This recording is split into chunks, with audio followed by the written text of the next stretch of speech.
Peace. This is a meat and potato social production starring myself, the Water Alchemist. And today I want to talk to you about living your best life via your purpose. One of the things that's going to happen to you is that the further that you get into magic and you get into your spirituality, what's going to happen is certain spirits, and it doesn't necessarily have to be tricksters, but certain spirits will help your spiritual maturation and your decision making progress by testing you. It's kind of like this. Let me use this analogy. Let's say you break up with somebody and y'all haven't dealt with each other in months, and then you meet a wonderful man or woman, and then all of a sudden, it's just something about intuition. In other words, that when you getting serious with this individual, all of a sudden exes be dropping out of the trees. Hey, how you doing? I've been missing you. I just been thinking about you. Well, we're gonna use this on an occult level.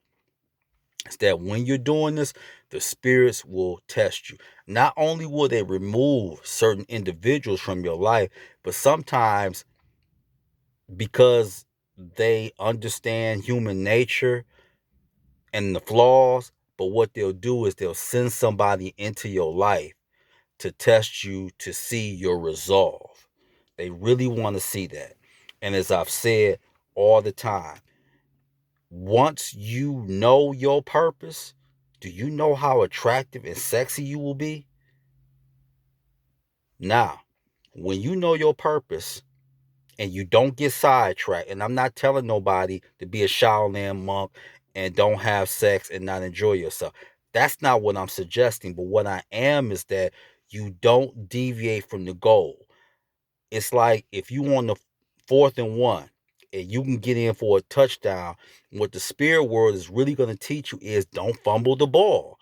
Don't lose eyesight of your progression. Keep ascending those spiritual steps.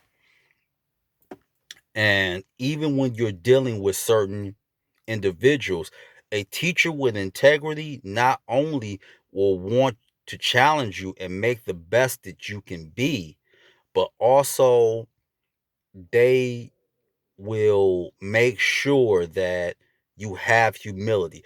Any teacher that doesn't want you to be humble, then you really need to look at that.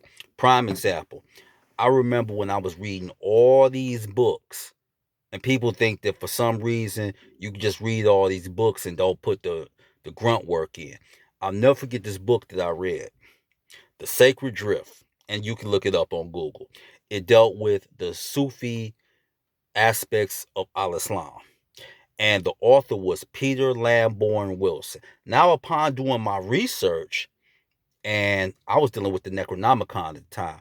Peter Lamborn Wilson has a pseudonym, which a lot of authors have, and I have no problem with that. I have no contention with that whatsoever. But Peter Lamborn Wilson's pseudonym was Hakeem Bey. Peter Lamborn Wilson was a pedophile. He had no problem with being a child toucher, a lover of boys. Now, your mentor, and as a father, I have a huge problem with that. You shouldn't be touching no kids. But yet, he's supposed to be dealing with aspects of Islam. And yes, Peter Lamborn Wilson is white American or European, which I have no contention with that. I'm staying with the goal. The whole thing is if you call yourself traumatizing children, major issue with that.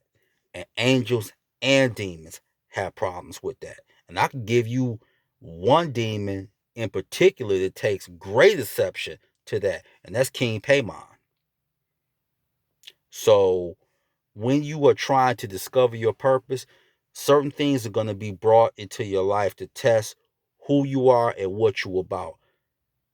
In other words, you can talk it, but can you walk it? And a lot of people can't walk. A lot of people just feel like they can just go on Facebook, TikTok, WitchTok, and YouTube and just bring down all this information. But are you putting the work in? Period. You got to put the work in to truly discover your purpose. And when you discover your purpose and when you can not be involved with certain things, that's when you will go to the next level. You will become Super Saiyan. This will happen to you. And even people and friendships don't last forever because there's red flags even in a relationship. You have to let your mentor tell you this. Just because you came out the sandbox with somebody or y'all been, cool or whatever since the fifth grade, people evolve or de-evolve. And when you are evolving, you'll know. People like, are you losing weight? Are you doing this? I don't understand it, but it's working for you. And then other people will find a reason to dislike you. It's never going to be as cut and dry. You will have what I call the esoteric gray areas, and that's okay. You will figure it out. So live your best life. Also, with your purpose, always challenge yourself, be humble, and keep your integrity. So if your mentor hasn't taught you anything else, do those three keys. And do not, and I want to throw this in as a fourth measure, don't let fear rule you, whether it be with your life, as far as your finances, whether it be with a relationship, or just even magic.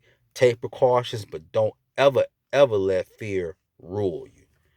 Because if you let fear rule you, you will be in spiritual bondage and fear will rule and wear the crown. So with that, that is your meat and potato sorcery for the day. I am the Water Alchemist. Be water, my friend. Peace.